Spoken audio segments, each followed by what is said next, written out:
How did one work hotel weekend end with me getting served papers in my office lobby while people filmed? Why did my husband stay quiet for weeks, then make everything legal in one morning, like he had planned it the whole time?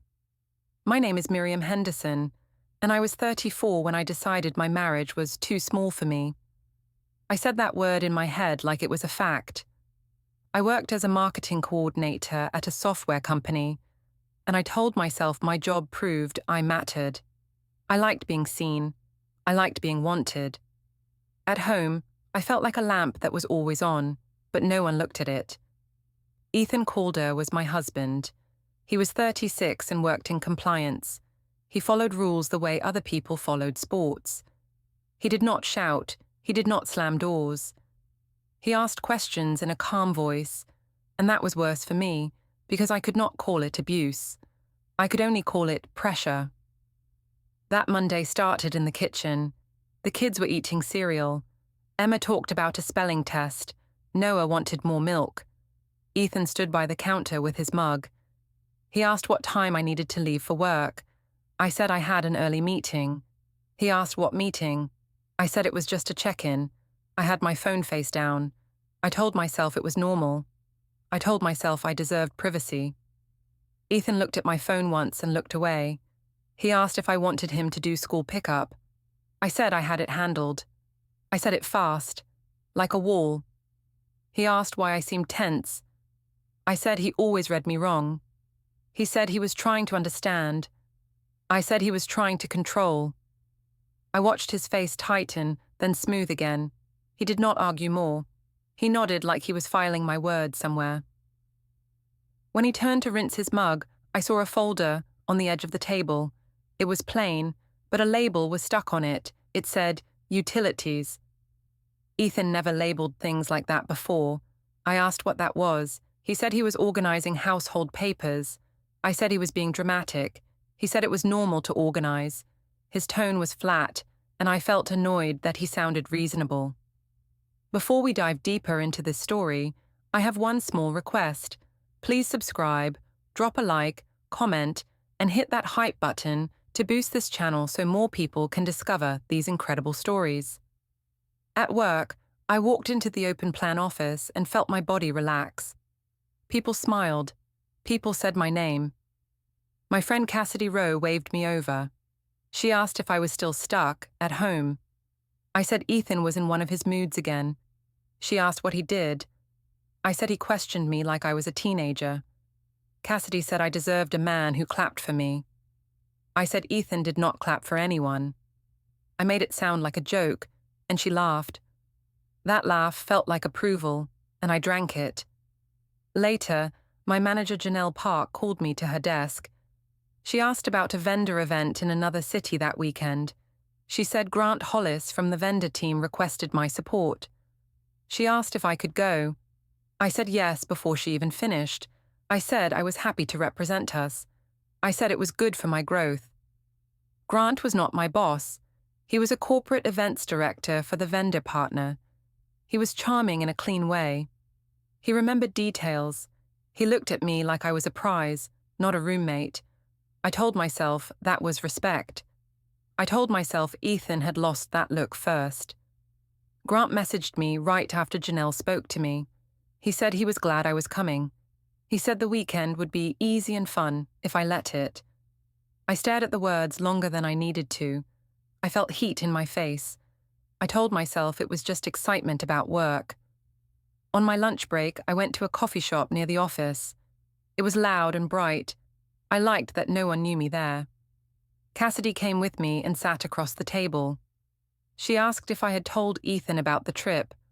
I said yes, but I said it like Ethan was the problem. Cassidy asked what Ethan said. I said he acted weird. I said he always thought I was doing something wrong. She asked if he had proof of anything. I said he didn't need proof to judge me. I kept my voice low, like I was telling the truth. I was telling a version. Brielle, my sister, called while I was stirring my coffee. I answered, and she asked how I was. I said I was fine, and then I sighed on purpose. She asked what happened. I said Ethan was being negative again. She asked what he did. I said he wanted details about my weekend trip. She said it sounded normal. I said she was taking his side. Brielle asked if I was being careful. I said she was acting like mom. I said I knew what I was doing. I ended the call fast. I hated that she asked questions that made me feel seen. That evening, I got home close to dinner time. The kids ran to me. Ethan stood near the stove and asked if I could talk after they ate. I said I was tired and asked what he wanted. He said he wanted to understand the trip. He asked where I was staying. I said the company would handle it.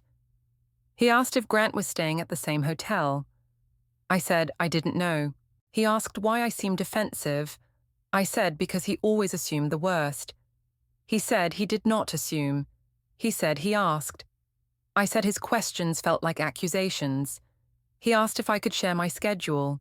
I said I didn't need to report to him. He asked if I could at least tell him the dates and times. I said he was making it a fight. Ethan looked down at the counter. Then he looked at me and said he was not trying to fight. I noticed his phone light up on the table. A calendar reminder popped up for 1 second before it dimmed. It said, Riverside 10:15 a.m. I did not know what Riverside meant. I did not ask. I acted like I did not care. Still, it sat in my mind like a small stone. After the kids went upstairs, Ethan opened a drawer near his desk. It clicked, then clicked again, like he checked it twice. I asked what he was doing. He said he was putting papers away. I said he was being secretive. He said he was being tidy. He did not raise his voice. That calm made me feel like I was the messy one, and I hated that. I went to the bedroom and scrolled my phone.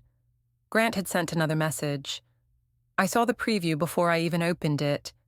It had a hotel name and a room number, like he assumed I would say yes. My stomach turned, but I also felt chosen. I stared at the screen until it went dark again. I left the house on Friday morning with a small suitcase and a bigger smile than I wanted to admit. Ethan stood by the doorway with Noah on his hip. Emma held her backpack, even though it was not a school day, like she needed something to hold. Ethan asked what time I would be back. I said Sunday afternoon. He asked where the event was. I said downtown in the other city. He asked what hotel. I said the vendor handled it. He said he wanted the address in case of an emergency. I said he was being dramatic. He said it was normal for parents to know where the other parent was staying. I said he was acting like I needed permission. Ethan looked at me for a long second and said he did not want permission, he wanted honesty. I said I was being honest. I said it like a final answer. In the driveway, I noticed his car was pointed toward the street, not tucked in like he usually parked it. I told myself it meant nothing. When I leaned in to kiss the kids, I saw Ethan's phone face down on the entry table, and I heard a soft beep, like a timer or an app starting. I told myself it was a work thing. I told myself I was not the kind of wife who got tracked. On the train, I sat by the window and watched fields and buildings slide past. I texted Cassidy that I felt free. She wrote back that I should enjoy it and stop letting Ethan kill my light. I replied with a laughing emoji like I was fine. My chest felt tight anyway. Grant texted that he was already in the city. He said he would meet me in the hotel lobby and help with check-in. I told myself that was helpful, not personal. I told myself it was normal for vendors to take care of details. When I arrived, the station smelled like metal and coffee. I took a rideshare to the hotel. The lobby was bright and cold, with polished floors and a big plant that looked fake. Grant waved at me from near the front desk. He wore a suit without a tie, like he was relaxed but important. He asked if I had a good trip. I said yes. He said he was glad I made it. I said it was good for work. We walked to the counter together. The clerk asked for my ID and card. I felt a small shock when the terminal beeped and my card was charged for a deposit. I knew Ethan might see it. For a second, I thought about using a different card. Then I told myself I would not live scared of my husband's reactions. Grant said the vendor had a room block and things were set. The clerk said my room was ready. Grant asked if I wanted to drop my bag before the first reception. I said yes. In the elevator, There was a silence that felt loud. Grant asked if Ethan was okay with me being here. I said Ethan did not like anything that made me happy. That was not fully true, but it sounded clean. In my room, I checked the time and looked at the schedule email. I took a quick photo of the agenda and sent it to Ethan without any words. I told myself it would calm him down. I did not send the parts that did not look work. I did not send anything about Grant. Ethan called 5 minutes later. He asked if I checked in. I said yes. He asked which hotel again. I said the same one. He asked why my bank app showed a charge from the hotel. I said it was normal for check-in. He asked if Grant was with me. I said I was busy and could not talk. He said he was not trying to fight. I said he always tried to turn my work into a crime. He asked what time the reception ended. I said late. He asked what late meant. I said after 10. He asked if I could call when I was back in my room. I said I would try. I could hear Noah in the background asking for Dad. That sound should have pulled me home. Instead, it made me feel trapped, like my life was a loop, and this weekend was a hole in it. I went downstairs with Grant for the reception. The ballroom doors were open, and music played softly. People wore name badges and held drinks. Grant introduced me to 2 managers from his side and 1 from mine. I smiled until my cheeks hurt. I said I loved supporting partnerships. I said I was proud of our brand. I felt like a better version of myself, even if it was built on hiding. A coworker from my company, Lila, took a photo near the sponsor wall. She asked if I wanted to be in it. I said yes, and Grant stepped closer like it was natural. Lila posted it right away. She tagged me and wrote that it was a great night with great partners. I saw it and did not stop it. I liked how it looked. Later, my phone buzzed again. Ethan had viewed the story. His name sat under the list like a weight. He did not message right away. That silence made me nervous, so I told myself he was sulking, not thinking. Grant asked if I wanted to join a smaller group after the reception, just for top contacts. I said yes because I liked being chosen. We went to a quiet lounge area near the lobby.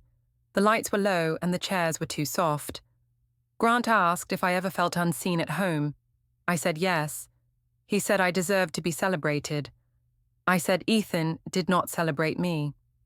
I said it like Ethan had failed a test he did not know he was taking. Near midnight, Ethan called again. I let it ring once, then answered. He asked if I was back in my room. I said I was walking there. He asked why the noise sounded like a lobby. I said the elevator area was loud. He asked if someone was with me. I said no. Grant sat across from me and watched my face, calm and patient, like he knew I would lie for him. Ethan asked me to put the kids on video for a minute. I said the connection was bad. He asked why I sounded angry. I said because he did not trust me. He said trust was built by clear choices. I said he was lecturing me. He went quiet. Then he said he hoped I stayed safe, and he ended the call. I stared at the phone after. I hated that he sounded steady. I wanted him to sound crazy so I could feel right. In that moment, I told myself his calm was a trick. I told myself he was trying to punish me with peace. When I went upstairs, I checked my messages again. Cassidy had replied to the tagged photo with heart emojis. She wrote that I looked alive. I looked at the screen and believed her, even as I felt a thin fear under it, like a paper cut I kept touching. I came home on Sunday afternoon with my suitcase rolling loud on the front step. Ethan opened the door before I knocked. He asked if my trip went well. I said it was productive. He looked past me like he expected someone else to appear. He asked if I was tired. I said I was fine. Inside, the house smelled like laundry soap.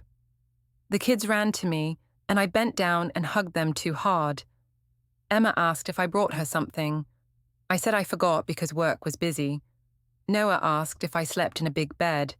I said yes and laughed like it was cute. Ethan watched me while I talked, like he was counting my words. When the kids went upstairs to play, Ethan asked if we could talk on the stair landing.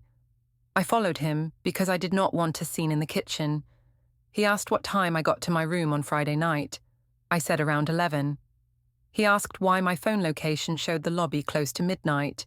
I said the elevator area had bad signal. He asked why my story sounded different each time. I said he was twisting it. He said he was not twisting anything. He was trying to line up facts.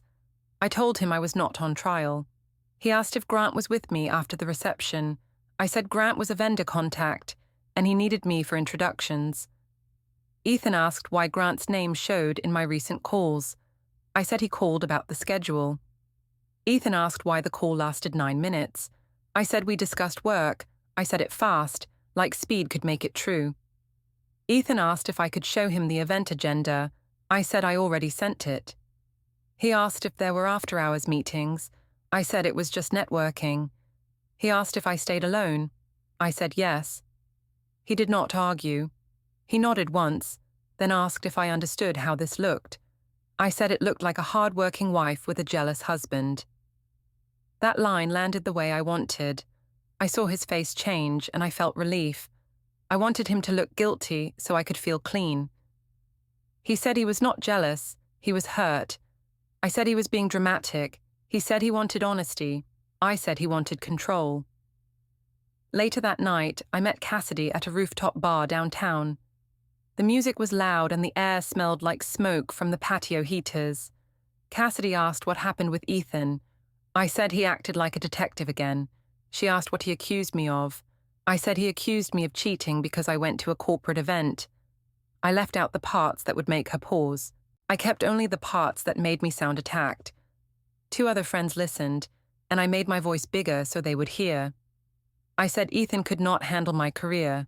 I said he wanted me small. I said he acted like my dad, not my partner. Cassidy laughed and said I should trade him in. I smiled like I agreed. I hated that I smiled. A guy at the next table looked over when we laughed. I wanted that look. I wanted proof that I was still interesting. I posted a photo of my drink with a caption about choosing peace. It was not peace. It was performance. When I got home, the time on my phone said 2:10 a.m. Ethan was awake in the living room with the lamp on low.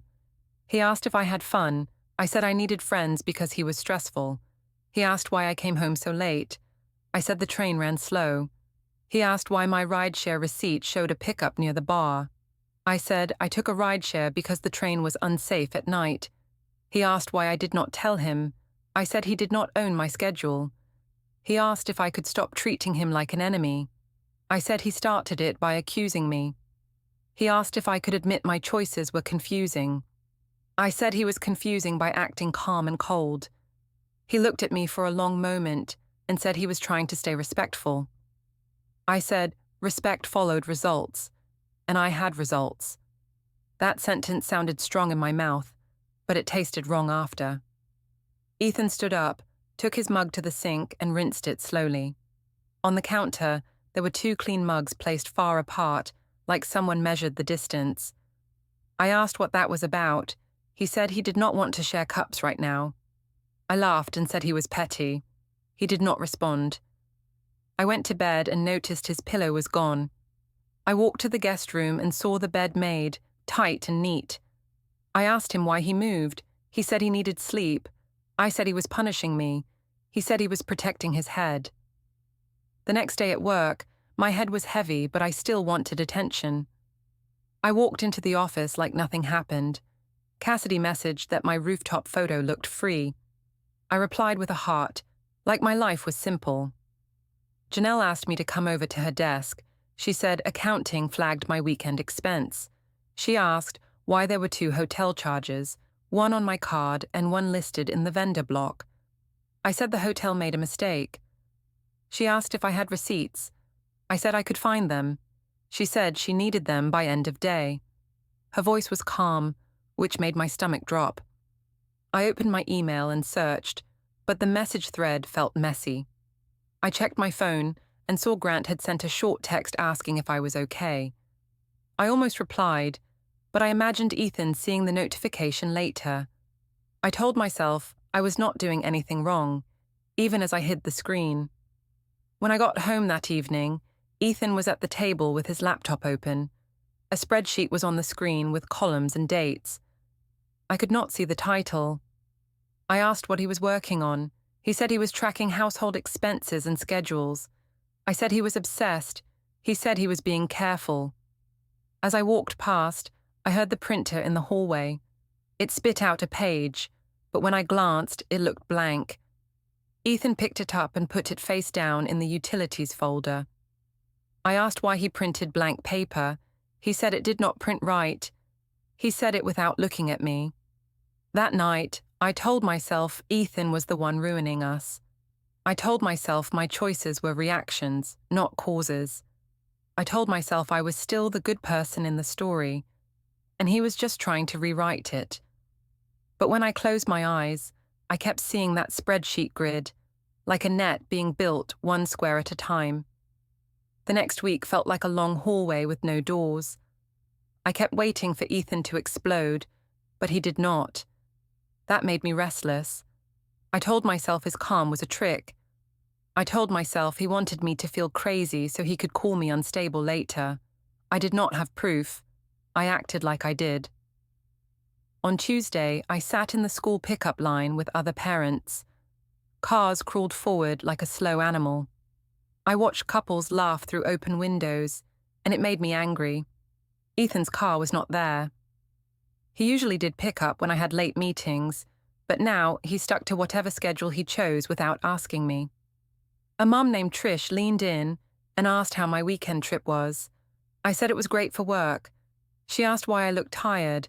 I said my husband kept me up with questions. She raised her eyebrows like she understood. I let that moment grow. I said Ethan had been cold lately. I said he acted like I needed permission for everything.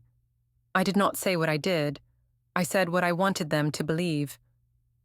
When Emma came out, she walked slower than usual. She climbed into the back seat and asked why Dad slept in the other room now. I said Dad needed space to calm down. She asked if it was her fault. I said no. I said it fast, because guilt made me feel sick. Noah asked if Dad was mad at me. I said Dad was stressed from work. I said grown-ups had weird moods. I kept my voice light like a bedtime story. At the playground later, I sat on a bench with my phone in my hand. The kids ran to the slide. I posted a story with a grey background and a short line about choosing peace when someone wants control. I did not name Ethan. I made it vague on purpose. That way, people could fill in the blanks and still protect me. Cassidy replied right away and asked if Ethan was punishing me. I said he was. She said I should not let him win. I said I would not. I liked how she spoke like we were in a battle and I was the hero. A few minutes later, Ethan texted and asked if I could bring the kids home at 6 because he had a meeting. He did not explain more. He did not apologize. He did not ask about my day. I stared at the message and felt offended, like he owed me softness. I replied that he should handle his own schedule, and I added that he was trying to control the kids to hurt me. He replied that he was not trying to hurt me. He was trying to keep routines stable. I wanted to argue, but he did not give me a big opening. He kept his words plain. When I got home, Ethan was not in the kitchen. The house was quiet, but not warm. On the counter, there were again 2 mugs, cleaned and separated. It looked like a small protest. I told myself it was petty. I told myself I deserved better than silent punishment. That evening, we went to his mother's house for dinner because it was already planned. I thought I could make Ethan look bad in front of his family. I told myself that if his mother saw how cold he was, she would pressure him. I needed someone else to move him because I could not. Marjorie Calder opened the door and smiled at the kids. She asked how school was going. I said it was fine.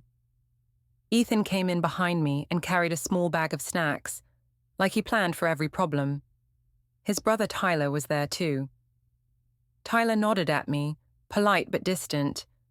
At the table, Marjorie asked how things were at home. I said Ethan was being difficult. Ethan looked at her and said he was trying to keep things calm. I said calm was not kindness. Marjorie asked what I meant. I said Ethan was giving me the silent treatment and acting like I was dangerous. Ethan said he was not giving a silent treatment. He was choosing respectful words. He said he did not want to fight in front of the kids. I hated that he sounded reasonable again. Tyler asked what started all this. I said my work travel started it, because Ethan could not handle my career. Tyler said he knew Ethan supported my work before. I said Ethan supported it only when it stayed small. Ethan said he was not against my work, he was against lies. I said he called me a liar. Ethan said he did not call me names, he said some stories did not match. Marjorie asked me if my stories matched. I said they did, and I said Ethan was twisting details. Marjorie looked down at Emma, who was cutting her chicken into tiny pieces without eating. Marjorie asked if we could keep adult problems away from the kids. I said I was trying, but Ethan kept making it heavy. Ethan said he agreed about the kids, and he asked if we could set clear pickup times and bedtime rules for now. I rolled my eyes and said he was turning parenting into a contract.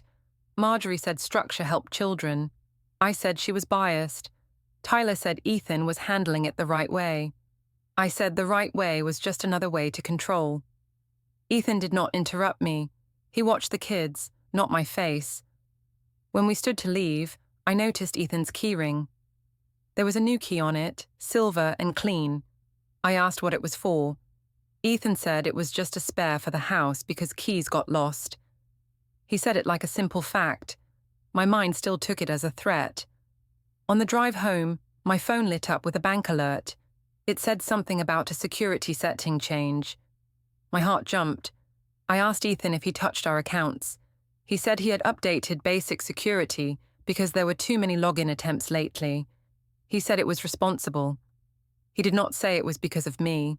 That almost felt worse, like he did not need to accuse me to move the ground under my feet. The next day, I went to the supermarket with the kids. At the checkout, my card hesitated for a second. The screen flashed and then approved. The cashier did not notice, but I did. I felt heat in my neck. I told myself Ethan was playing games. I told myself he wanted me afraid. At home, I heard a soft chime from Ethan's phone on the counter. It sounded like a cloud notification. I saw the words, "File uploaded successfully," on the screen for a moment before it went dark. I pretended I did not see it. I took the groceries to the pantry and tried to breathe like this was normal. That night, Emma asked if Dad still loved Mom. I said yes, and I said it with a bright voice that did not match my stomach. I told her adults had hard weeks. Ethan stood in the doorway and listened. He did not correct me. He just looked tired, like he was already living in a future where my words did not matter. The fundraiser was on a Thursday night at a community hall near the river. It was supposed to be for local school programs, and everyone acted like it was pure. I liked events like that because people watched you. People remembered what you wore and who you stood next to. I told myself that if I looked happy in public, my marriage problems would look smaller. Cassidy met me at the entrance and asked if I was ready to shine. I said yes and fixed my hair and my phone camera. She asked if Ethan was coming. I said he might, but I said it like I did not care. She said if he showed up, I should not let him ruin the vibe. I said he did not control my vibe. Grant Hollis was already inside. I did not expect him to come, but I also did. He stood near the silent auction table like he belonged there. He waved when he saw me. He asked if I was doing okay after the event weekend. I said I was fine and that work was busy. He said he liked seeing me outside the office world. I said it was just community support. Cassidy noticed him and raised her eyebrows like she was proud. She asked if that was the vendor guy. I said yes and smiled too wide. She said I deserved a man who showed up. I told myself she meant emotionally, not physically.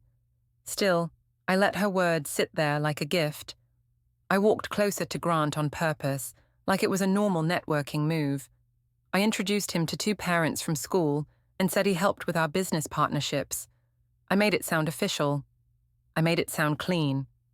Grant nodded and acted polite. and that politeness felt like cover. When Ethan arrived, I saw him before he saw me. He had Emma's hand in his, and Noah on his shoulders for a second before Noah slid down. Ethan wore a simple jacket, nothing flashy. He looked around the hall calmly, like he was checking exits, not people. I felt angry at how steady he looked. He walked to us and asked how the kids should do the raffle tickets. I said he could handle it. He asked if Grant was here for work or for fun. I said he was here to support the community. Grant said he liked good causes. Ethan nodded once, like he heard it but did not accept it. Cassidy stepped in and asked Ethan why he always looked so serious. Ethan said he was fine and asked where the kids could get water. Cassidy laughed and said he acted like a hall monitor. I laughed too. I wanted other people to laugh, so I kept the moment going. I told a small story to a group near the dessert table. Someone asked how my work travel went, and I said it was great, but my husband treated it like a crime show. People chuckled. Someone said Ethan must be jealous. I shrugged like it was sad. Ethan stood a few steps away and did not react. That made me push harder. I walked back to him and asked if he wanted to take a photo for the fundraiser page. He asked why. I said it would show we were united. He said unity did not come from photos. I said he was being cold. He said he was being honest. I told him he was embarrassing me in front of people. He said he did not choose the audience. Grant offered to take the photo for us. He held the phone like he was helpful. Ethan looked at the phone, then at me, and asked if this was what I wanted. I said I wanted a normal night without interrogation. Ethan said he also wanted normal, but normal needed trust. I said trust needed freedom. Ethan did not argue that point. He just said he would watch the kids.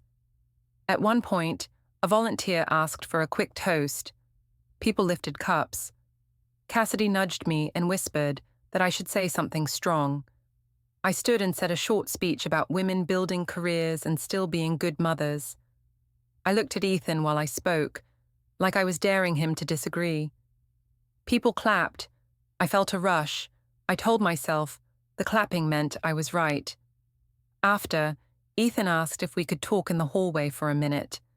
I followed him because I did not want him to look like the rejected husband in public. In the hallway, he asked if I was trying to humiliate him. I said I was not, and I said he was humiliating himself by acting insecure. He said he was not insecure, he was wounded. I said he was dramatic again. He asked if I understood what the kids heard when adults joked about him. I said the kids were fine. He said Emma had been quiet all night. I said she was tired. He said Noah asked why Dad looked sad. I said Noah was too young to know that. Ethan said children notice tone, not words. I wanted to turn it back on him. I asked why he was so calm, like he did not care. He said he cared so much that he did not want to explode. I said his calm felt like punishment. He said punishment was not his plan. He said he was choosing a proper path. Back inside, Brielle came up to me. She said she saw Grant and asked if I was thinking clearly. I told her she was judging me like Ethan did. She said she was worried about the kids. I said she was being dramatic. Brielle looked at Ethan across the room and said he looked different, like he had stepped away from me already. I told her she was imagining it. When the fundraiser ended, we left in separate cars because I said I needed space. Cassidy offered me a ride to the gym lobby where she parked because she wanted to debrief. I went with her for a few minutes, mostly so I would not have to sit in silence with Ethan. At the gym entrance, Cassidy asked if Ethan had finally snapped. I said he was trying to control the story. She said I should control it first. She suggested I post something about boundaries again. I said I might. My phone buzzed with a message from Donna, my mother, saying she was proud I did not fold. I read it and felt bold, like family pride could cover anything. When I got home, Ethan's car was already in the driveway, pointed toward the street again. The porch light was on. Ethan stood near the garage door with his keys in his hand. He asked if I was done performing. I said I was done being bullied. He asked if I planned to keep bringing Grant into our life. I said Grant was not in our life. He was part of work and community. Ethan nodded slowly. He asked if I would stop posting vague things about him online. I said I could post what I wanted. He said I could, but choices had results. I said he was threatening me. He said he was not threatening me. He was warning me like an adult. I noticed a calendar paper on the fridge, like he printed it for himself. A reminder was highlighted. Downtown, 11:40 a.m. I did not ask what it was. I did not want an answer that sounded real. My phone buzzed again, but it was not mine that mattered. Ethan's phone vibrated, and the screen showed an unknown number calling. It rang twice. He did not answer in front of me. He put the phone face down and looked at me with a tired calm I could not break. He said he would handle it properly. The next morning, I woke up with a dry mouth and a hard head. Ethan was already gone. The guest room door was closed. In the kitchen, the kids' lunch boxes were lined up like a row. A note on the counter said, "Pickup was at 3:20 and dinner was at 6 unnoticed." The handwriting looked calm. I told myself it was control dressed as care. On my drive to work, I practiced my story. I told myself I would act normal, and normal would become true. I told myself Ethan would cool off. I told myself he would miss me. I still believed my feelings could move other people like furniture. When I walked into the office tower lobby, I saw two co-workers near the coffee stand. One of them nodded at me like she knew something. I felt my skin tighten. I lifted my chin anyway. I said good morning like I owned the air. A man in a plain jacket stepped toward me near the security gates. He asked if I was Miriam Henderson. I said yes, and asked who he was. He said he had documents for me. I laughed once, sharp, and said he had the wrong person. He said he needed to confirm my identity, and he asked me to look at the name on the envelope. I saw my name printed cleanly.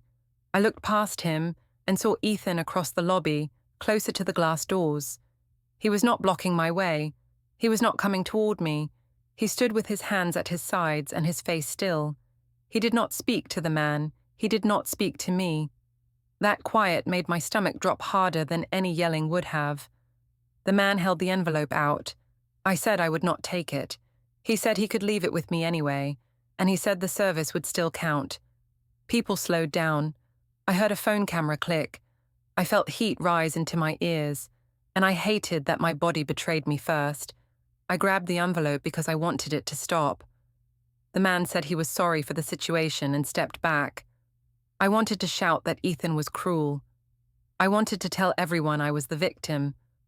But my throat stayed tight, and Ethan's face stayed flat, like he had already finished all the talking. I walked to the elevator bank with the envelope pressed against my chest. My hand shook, and I told myself it was anger, not fear. In the elevator mirror, I looked like someone who got caught, not someone who was wronged. Upstairs, I went straight to my desk, but Janelle appeared beside me before I could sit. She asked if I could come to HR for a moment. I asked what this was about. She said it was about compliance and expenses. I tried to smile like it was routine. My smile felt cracked. In the HR conference room, Janelle sat across from me with another manager from finance. They asked me to explain the weekend trip again, step by step. I said it was a corporate event, and I said I was invited for networking. They asked why the hotel deposit was on my personal card. I said the vendor told me to handle it. They asked why my expense report showed a second room-related charge. I said it was a hotel error. They asked why my story changed about late-night movements and ride shares. I said they were reading too much into it. Janelle said they had receipts and timestamps. She said they had the vendor itinerary, the hotel folio, and my submitted report. She said the numbers did not match my explanations. She said I would be placed on leave while they reviewed it. I asked if this was because of Ethan. She said it was because of documentation. My phone buzzed in my pocket, but I did not look. I opened the envelope with my nails. The first page showed a filing with our names. I saw words like temporary orders and possession and schedule. I told myself it was just paper. Then I read the lines that mattered. It said Ethan would have temporary use of the home. It said the kids' school nights would follow a set plan, with pickup times and overnights listed. It said we both had to keep communication about the children direct and limited. It said neither of us could post about the case or the kids online. It said changes started immediately. I stared at the page until the letters blurred. I wanted to call it unfair. I wanted to say Ethan was attacking me. But the language did not care about my feelings. It cared about dates, addresses, and routines. I looked up and asked Janelle what I was supposed to do now. She said HR could not give legal advice. She said I needed to return my badge for the day. She said someone would walk me out, as standard practice. When I stepped back into the office area, people pretended not to watch, but I saw them watching anyway. In the lobby downstairs, I saw Ethan again through the glass doors. Outside now, walking away with steady shoulders, like he had finally put down something heavy. I stood there with my badge in my hand and court-ordered words on paper, and I could not talk my way out of any of it.